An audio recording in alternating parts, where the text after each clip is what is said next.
Oui, encore bonjour, Alimentaku. Aujourd'hui, nous allons corriger l'exercice 17 du livre de maths sur les coordonnées des vecteurs Alex. Sans plus tarder, allons-y. Donc, on dit les calculer, on a donné un certain nombre de points dans un repère, le point A, le point B, le point C. Ceux qui ont les livres, vous battez quoi dans le livre, vous verrez l'exercice entier. Calculer les coordonnées du point D, tel que la figure ABCD soit un parallélogramme. Comment répondre à cette type de question? Suivez. Réponse. Ici, faisons un petit schéma. Quand on dit que ABCD est un parallélogramme, qu'est-ce que ça signifie? Suivez ici.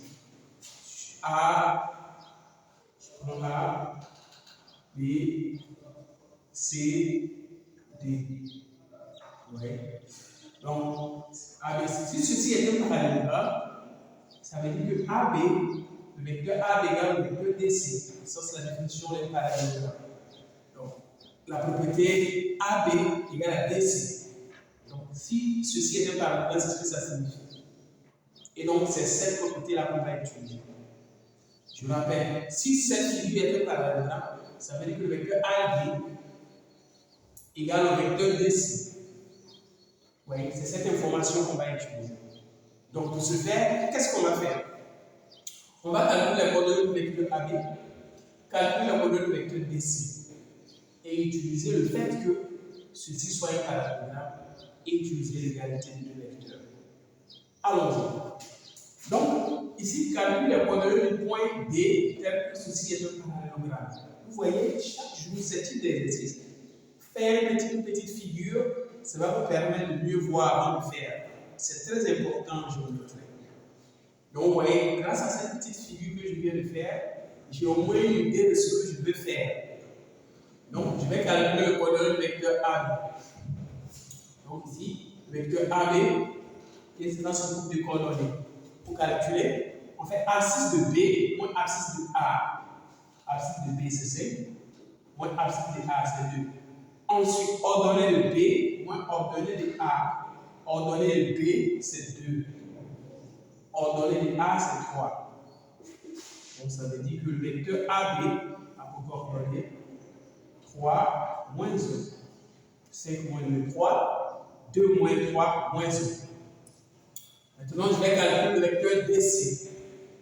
Mais le vecteur D, le point D, je ne connais pas ses coordonnées. Donc, voici ce que je vais faire. Soit XD, l'abscisse du point D. Parce que ces coordonnées-là, on cherche à calculer. Comme on ne les connaît pas, on va les désigner par des lettres XD. Et YD, l'ordonnée de D. Ok? Très bien. Si on a appelé l'abscisse ça, on va donner ça. Alors, le vecteur DC, si on veut le calculer, qu'est-ce qu'on obtiendra? DC. La formule, c'est abscisse de C moins abscisse de D. Or, abscisse de C, là, c'est 6. Donc, 6. Abscisse de D, c'est XD. Ordonnée de C moins ordonnée de D.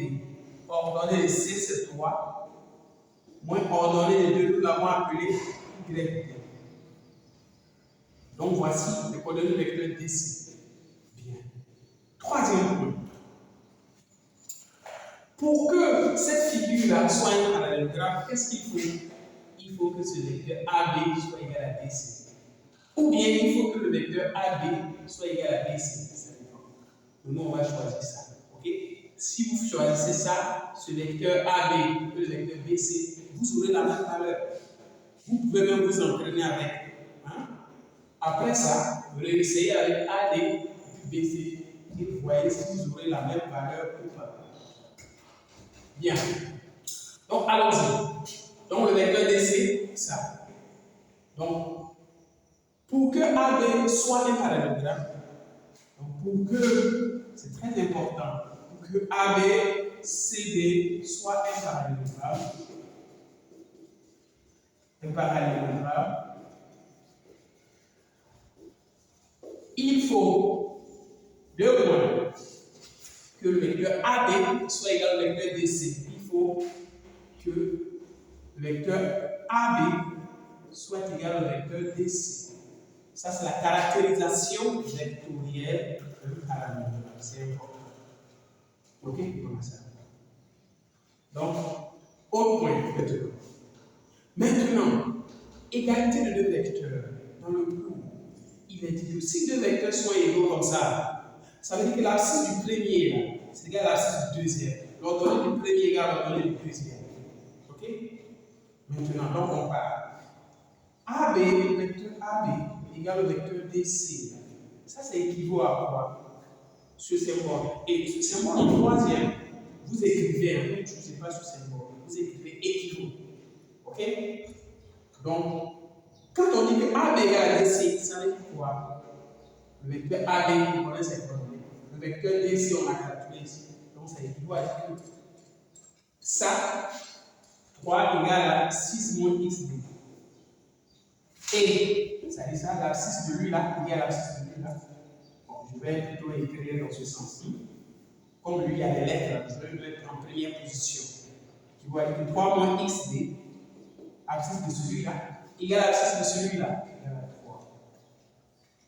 Et l'ordonnée de celui-là, ça va être 3 moins YD. Attends, ici c'est 6, là. 6. 3 moins YD égale à moins 1. Et là, on résout. Ça, vous savez résoudre des équations. Vous résolvez ceci. Vous résolvez, c'est comme si l'inconnu c'est XD. Hein?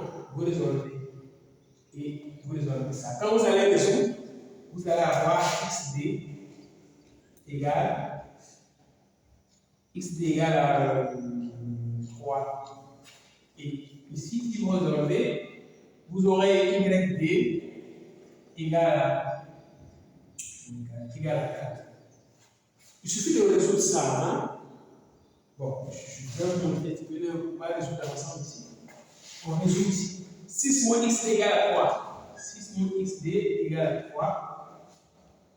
Comment faire? Bon, ça, comme le X existe, ça peut vous mélanger. N'ayez pas peur. Vous pouvez le déplacer. Vous pouvez faire comme ça, moins XD plus 6 égale à 3. Là, ça ressemble à ce que vous connaissez. Et vous maintenant vous résolvez. Donc ça fait moins XD plus 6, moins 6 égale à 3 moins 6.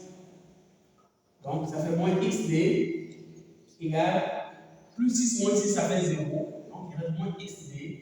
Ici c'est moins 3. Donc ça veut dire que XD égale à 3. Vous faites la même chose ici. Il suffit de juste changer la position et puis vous les trouvez. Hein? Bien. Et donc, le point D est là. Aura pour coordonnées A6, 3, coordonnées 4. Et là, c'est le groupe de coordonnées du point D. Et cette façon de faire là, vous devez mémoriser la méthode. Et vous entraîner. Donc, vous mettez pause, vous le prenez vous-même. Vous voyez, j'ai bien structuré ici pour que ça soit bien clair. Donc, il reste le type 2. Inspirez-vous de ça pour faire le type 2. Très bientôt pour une autre vidéo. Je vais poser tout à l'heure l'exercice 24. Voilà.